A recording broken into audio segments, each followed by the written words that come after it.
Once upon a time, there was a young boy who was always curious and eager to learn new things. However, he was different from everyone else in one major way. He didn't know what fear was. He often heard people talk about being scared, but he had never experienced it himself.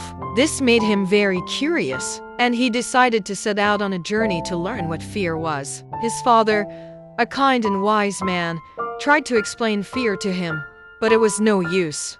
So, he allowed his son to go on his quest. The boy traveled to many places, meeting various people who tried to scare him with stories of ghosts, witches, and monsters, but nothing worked. One day, he arrived at a haunted castle. The king of the land had offered a great reward to anyone who could spend 3 nights in the castle and survive the terrors within. Many had tried and failed, but the boy, eager to learn about fear, accepted the challenge. On the first night, strange and eerie things happened. Ghostly figures appeared, skeletons danced, and eerie noises echoed through the halls. But the boy, instead of being frightened, found everything amusing and even tried to join in the dance.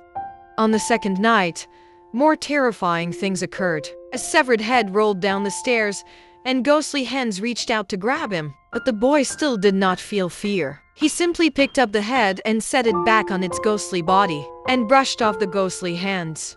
On the third night, the most frightening things yet happened. The castle was filled with an icy wind, and a dark, shadowy figure appeared, menacing and terrifying. But the boy simply greeted the figure and asked if it could show him what fear was.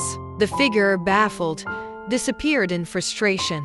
Having spent 3 nights in the castle without feeling fear, the boy returned to the king, who was amazed and gave him the promised reward. The boy continued his travels, still seeking to understand fear, but always remained brave and curious.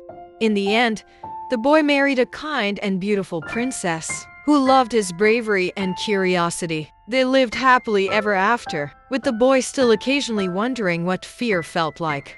Thank you for reading the story with me. Please subscribe Olivia's Storybook Corner for more fantastic stories. Bye bye.